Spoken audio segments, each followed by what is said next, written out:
So we're going to jump straight into the latest from Lyka. So let's cut to it now. The science of advertising. Oopsie. Come on. Frankie, please don't do it there. Everyone's going to stop and stare. Hang on. This is something new. Poo, glorious poo. Hot, solid, and log-shaped. I bet will approve. A clean unload. Well done, mate. Like a gently cooked dog food. Shipped straight to my home. Gives my pop a healthy gut microbiome. Poo, glorious poo. I switched up his diet. Over fresh healthy food. It's human grade, come try it. We're done with the double bags. Smell those sweet number twos. Oh, wonderful poo, like a made Beautiful work. Andy, I'm going to cut straight to you. Like, what's your immediate reaction? What's your summary, having worked in the industry? Like, is this something you would have been proud to make? Yes. I think you have to look at what the industry norms are and say, how do we do something different? And if you think about pet food commercials for as long as you can remember, there's always the same sorts of themes, right? Mateship of dogs, the connection we have as humans with them, which is all great. And as dog owners, I'm a dog owner, we can all relate to that, right? But you have to do something different to stand out. I'm a sucker for musical theatre. Like, take me to a musical. I'm happy. I'll cry at anything. So I love this. I just think it's completely different from what you would typically expect in the category. My wife hates it. She was really uncomfortable with the idea of why are they singing about poo? But actually, I think, again, as a dog owner, what you need to be doing when you're trying to connect with an audience is tap into a truism. And as a dog owner, we've all had that moment where your dog takes a dump and you're thinking, oh God, I just want to. And then you've got to do the thing. Jerry Seinfeld has a bit about this, right? It's like, if aliens come to Earth and they see us, it's like the dogs are in charge because the humans are all walking around carrying bags of shit. So I think that it taps into a lovely truism. Yeah, I'm a fan. And also, I tend to be a fan of most stuff, right? I'm pretty positive about these sorts of things. So yeah, I was into it. Why did your wife not like it? The poo thing. It's like she sort of recoiled a little bit at poo. And also, I mean, it's great to see as well that the comments section on Campaign Brief is still alive and well with Monday morning quarterbacks. Because there were some interesting comments on there. What was the summary there? Oh, do you know what? There's a lot of positivity, to be fair, because sometimes it can be pretty, it can be pretty tough. There was a lot of positivity, but there was one comment that was really, really offended on account of the original composers of the Oliver Twist song, right? They were like, how could you do this to that classic song? But we've been doing that in advertising forever. Taking great well-known songs and turning them, you know this, right? Taking great well-known songs and hijacking them and turning them into something new. So yeah, my wife's distaste for it, maybe it was the leaning into the poo thing, but that's all right. She noticed, right? And this brand has a history of doing different things, right? And in fact, we quote them in my family because their old ad, I think, talked about the dry brown balls of sadness. Yeah. Beautiful. It's great. I like that they're doing something different in a category that's kind been of like same. It's like that liquid death style. Yeah. It's very much how do we be entertaining, how do we be fun. It's very anti-advertising in many different ways. It's how do you be bold, how do you be courageous. Like I love that it's actually on some evidence in terms of the brand. I'm not sure it comes through as loudly as what it could in terms of like if you move to Lyka within 14 days, you know, your dog's excrement increases and improves. Like I just love that it's actually based on a promise. I'm not sure it comes through as loudly as it possibly could. But Mikey, what was like your background is audio, it's music, it's building assets like this. I mean, and you talk about the comments section, having remade various songs over the years, I know the troll stuff that comes out of it. But this is, I when I was watching the ad, I was thinking about the initial presentation from the creative agency and just thinking, everyone just would have gone, yes. How can you say no? You've got this rhyme with poo and and food, which is a no-brainer. It's kind of like, the dream scenario when you're looking at a Sonic is also trying to find something like the Sakata ad, which put the brand right into the music, and follow the intonations of the rhyme. So this is your classic kind of, I think it's Elliot Wheeler who did this. He's Baz Luhrmann kind of Elvis style. So he's the perfect guy for it. I'm a big fan of his work. I felt like there was something missed. There's kind of like the closed eye test, where if you're in the kitchen and you hear this, there's all this great, now watching it again and seeing the dialogue that actually happens. There's a lot of great sort of stuff that they probably signed off in the meeting, but it doesn't come across. Yeah. You miss some of the call to action and the points. I missed the name Lyka in there. I only just got that now watching it again. And that's kind of the brand. So the billboards or the visuals are fantastic because they force me to actually sing the song. But the actual, look, it's a beautiful execution. Like you said, big fan of that Liquid Death style stuff. The last campaign was fantastic. The screaming, the drama, I'm a sucker for that. And I'm a sucker for anything musical. So, I'm happy to sing the word poo. Always. Yeah, I think it's a great asset. Yeah. I look at music, and if you look at music, and I'm not sure if, Jack, if we can share some data here, it'd be great. And the power of audio.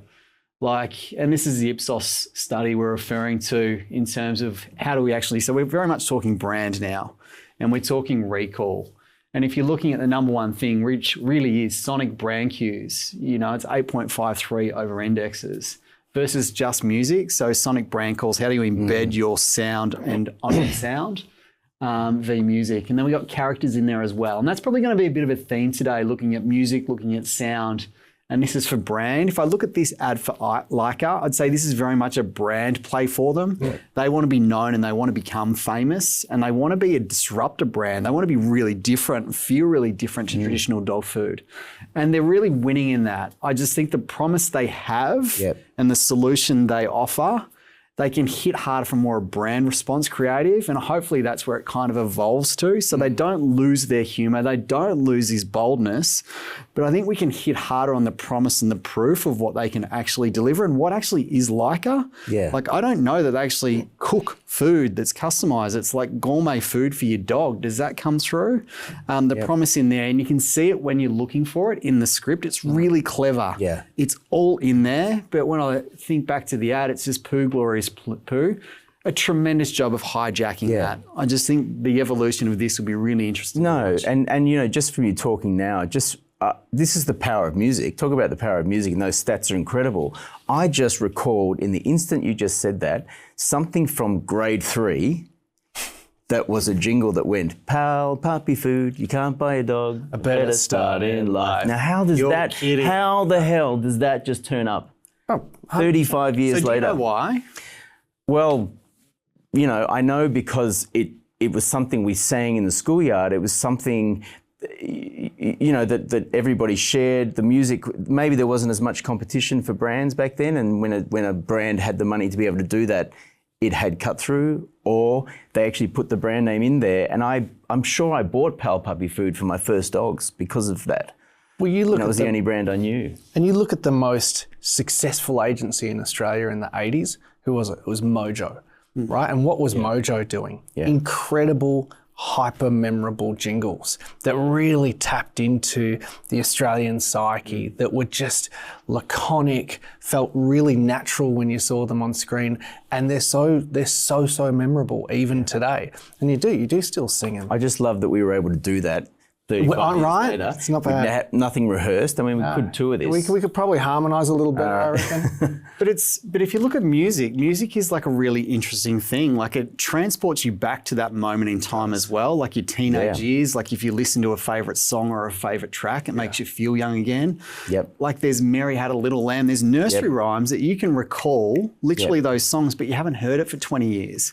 Whereas what you saw when you're driving to work today, you've already forgotten. Like this is your challenge with some mediums and others, and this is where I feel music is such a powerful medium. And I feel for a new generation, who might not even know the Oliver Twist, even though it'd be hard. If you would know it at most age groups who are buying, who this ad's aimed at, right? I'm assuming most people kind of want to understand musicals.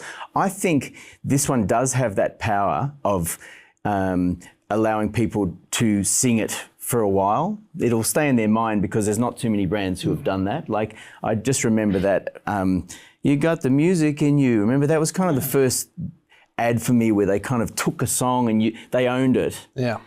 But then I've seen other ads like where they've used a well-known song and changed it and then don't have the exclusivity on that song. Now, it'd be silly for someone to suddenly turn up with another brand called Sue and start singing it. It's kind of suicide, really, in a way, because you've got to not to use a dog pun, but you've got to lift your leg up on the tree and be the first to do that. To own something, and sonically you can do that. That's amazing. I think you have to know as well, though, that you're going to have the media spend to be able to own it. Because if, for example, the song is something that exists in popular culture to the degree that people are going to be exposed to the original more than they're going to be exposed to the track that we've just hijacked, then you don't get the opportunity to really build on that hijacking, right? Because you don't get ownership. It's almost like you're leasing it. It's such an interesting point. Like in the last show we ran, we actually looked at Jeep and Pot Belly's Don't Hold Back. And that was a really popular song at the time, which was also on the radio because it was playing as a top track, but it was also in ads. But if you look at this, Oliver Twist, it's like when you have that, you've anchored Lyka, hopefully, to that. So every time you hear that song, it's a branded asset you now have. So it's like you've owned that, but if it's a new song that's played in other mediums, it constantly reminds and embeds. So there's definitely opportunity with looking in the environment as well. And on another level of that, just thinking about the wording that they've kind of remade, I can imagine in the creative meeting that you would be sitting there and going, imagine if we could have food glory. I'd love to know whether this actually happened. And you go, actually, food, that rhymes with poo. And you've got this double beautiful thing of poo, and it's food that we're selling. It's to me, that's kind of genius too. When you have that, you kind of go, there is no better idea for this moment, for this, let's do it. It's also beautifully subversive, right? Because we're singing about food and we've taken what is the one thing that we all think of as being the least, the thing we want least, it's poo. And so they've done this thing where the last word you expect them to sing is the one that's the most obvious and rhymes. I think, John, you're making an interesting point about the call to action and the education component, because the one thing this song does is it allows you some great opportunities between the poo, glorious poo lines to actually pop in some features and benefits. And I got to be honest, maybe, I don't know if you picked up on this, Mikey, but my feeling is that just in terms of the mix, the vocals are a bit down in the mix, and I actually want them up a little bit so that I can get those features and benefits that are being sung, but you kind of miss them a little bit. So some of those things I think could have been tweaked. Totally agree. That's the kind of the closed eye test, and I just couldn't, when the flowers were singing, I wanted to hear what was happening. Yeah. And poo's a hard word to sing. I was trying to sing it on the way here, and I was wondering whether, it's very easy in hindsight to think this, but whether the shorter poo would have worked to kind of, because I can sense they had to really make it musical. And so you have good vibrato from Oh, yeah, right? beautiful. No, it's beautifully done. So summary is, I just want to applaud Lyka and the creative agency. It's an incredible asset, and it'll work and it'll drive. I just think there's a significant opportunity off the back of it to remind and refresh that, but really turn this more into a branded performance asset, because I think you've got a great story to tell, but it's how do we layer it in now and do a better job of that.